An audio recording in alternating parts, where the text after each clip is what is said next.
2026 में हमें माघ की पूर्णिमा कब रखनी है। तो माघ की पूर्णिमा साल 2026 में 1 फरवरी दिन रविवार को पड़ रहा है। Welcome back to my channel. मैं सुजाता जौहरी आप लोगों का अपने यूट्यूब चैनल पर स्वागत करती हूं। तो जो लोग मेरे चैनल में नए होंगे मेरे चैनल को लाइक कर लीजिएगा, सब्सक्राइब कर लीजिएगा एवं बेल आइकन बटन को प्रेस, मेरा नोटिफिकेशन आप लोगों तक सबसे पहले पहुंच सके। तो आइए मैं आज आप लोगों के लिए माघ पूर्णिमा की सरल विधि लेकर के आई हूँ। तो माघ पूर्णिमा की जो पूजा है वो हमें देखिए किस तरह से करनी है। तो पूजा शुरू करने से पहले हमको देखिए एक पाटन ले लेना है। अब लकड़ी का एक चौकी या तो आपके घर में पाटा होगा जो भी वो ले लीजिएगा और उसे इस तरह से पाटे के ऊपर हमें पीला वस्त्र बिछा करके और उसके बाद से हमें पूजा शुरू करनी है। तो पूजा शुरू करने से पहले हमें अक्षत या तो फूल का आसन दे दीजिएगा। किसी भी पूजा में सबसे पहले गणपति जी की पूजा होती है, तो आप गणेश जी की पूजा सबसे पहले हमें करना है। तो हमें गणेश जी को स्थापित करना है, सबसे पहले गणेश जी को स्थापित करना है।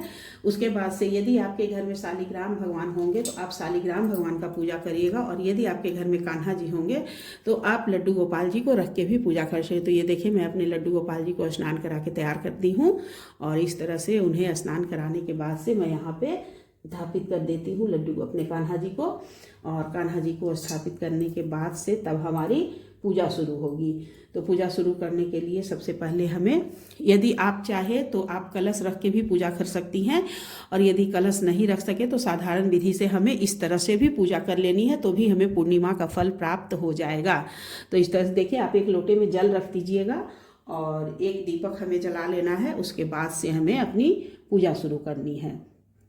तो अब हम लोग पूजा शुरू करते हैं। पूजा शुरू कर सबसे पहले हमें गणपति जी को स्नान कराना है। 3 बार हमें गणपति जी को जल से स्नान करा देना है, और लड्डू गोपाल जी को तो मैं स्नान करके ही बैठाई हूँ, लेकिन फिर भी भाव से मैं एक बार स्नान करा देती हूँ।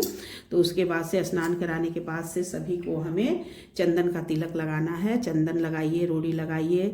गणेश जी को सिंदूर भी लगता है, तो आप सिंदूर भी लगाइएगा गणेश जी को।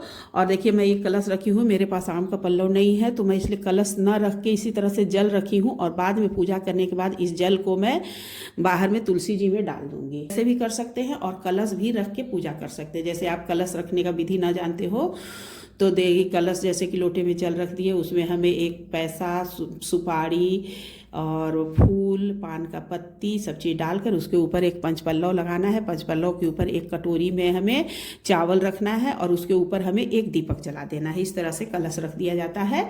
मेरे वीडियो में आपको कलश नहीं दिख रहा है, मैं कलश रख के नहीं पूजा कर रही हूँ, मैं इसी तरह से पूजा कर रही हूँ। तो उसके बाद से गणेश जी को पहले चंदन लगा दी, फिर रोली का टीका लगा दी। उसके बाद से थोड़ा सा हमें गणपति जी को सिंदूर भी जरूर लगाना चाहिए। तो गणेश जी को मैं सिंदूर लगा दी। सिंदूर लगाने के बाद से हमें क्या करना है कि हमें सभी को वस्त्र समर्पित करना है। तो वस्त्र समर्पित करने के लिए गणेश जी को एक जनेऊ समर्पित कर दी, और यदि आपके पास जनेऊ है तो जनेऊ समर्पित करिए, और जनेऊ अगर नहीं है तो आप कलावा समर्पित कर सकती हैं। तो इस तरह से हमें कलावा समर्पित कर देना है। और हमारे लड्डू गोपाल जी वस्त्र पहने हुए हैं और अंदर में ये जनेऊ भी पहने हुए हैं। तो इस तरह से समर्पित करते। उसके बाद हमें सभी को फूल समर्पित करना है। तो एक फूल मैं गणपति जी को समर्पित कर दी, एक फूल हमारे लड्डू गोपाल जी को, और एक फूल मैं कलश में भी डाल दे रही हूँ, जो कि बाद में मैं ये जल तुलसी जी में डाल दूंगी। उसके बाद से गणपति जी को हमें दुर्वा भी चढ़ाना है। दुर्वा इस तरह से गणेश जी को चढ़ा दी। गणेश जी को हमें एक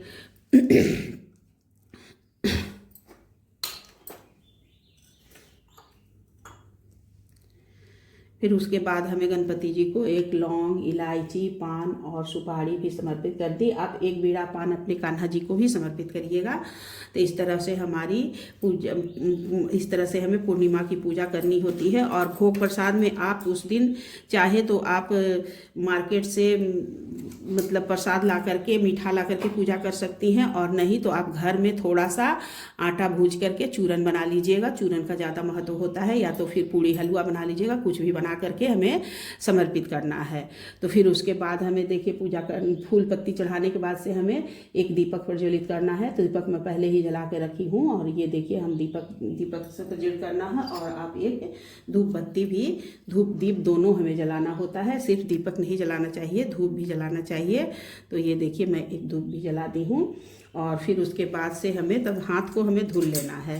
दीपक दिखाने के बाद कभी भी हमें हाथ धुल लेना चाहिए, धुलकर पोंछ लेना चाहिए। उसके बाद से हमें भोग प्रसाद समर्पित करना है। तो आप फल, मीठा, पेड़ा जो भी होगा आप भोग में, तो हमारे पास पेड़ा और सेव है। आप केला, जितना फल मतलब जितना चढ़ा सकती उतना, चाहे कुछ भी नहीं होगा तो आप थोड़ा सा मिश्री या गुड़ का भी भोग लगा करके पूजा कर सकती हैं पूर्णिमा के दिन अपने सत्यनारायण भगवान का।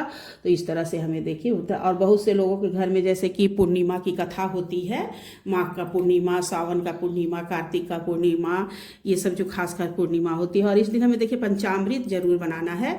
तो ये देखिए मैं पंचामृत बना करके रेडी रखी हूँ। आप पंचामृत में 5 चीज़ डाला जाता है: दूध, दही, गुड़, घी और शहद।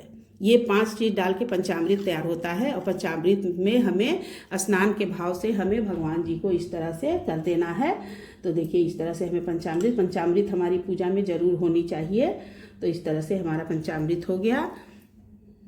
भोग प्रसाद में हमें विष्णु भगवान के भोग में, लड्डू गोपाल के भोग में हमें तुलसी दल जरूर डालना है। बिना तुलसी दल के वो भोग स्वीकार नहीं करते हैं। पंचामृत में भी हमें तुलसी दल जरूर डालना है। मैं पहले भूल गई, बाद में डाल दी।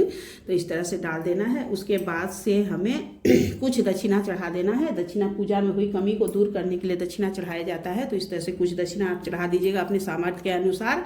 जितना आप दक्षिणा दे सकते हैं उतना दीजिए। दान देने का कोई सीमा नहीं होता है। दान अपनी भक्ति, अपनी शक्ति से जितना दे सके उतना दान हमें देना चाहिए।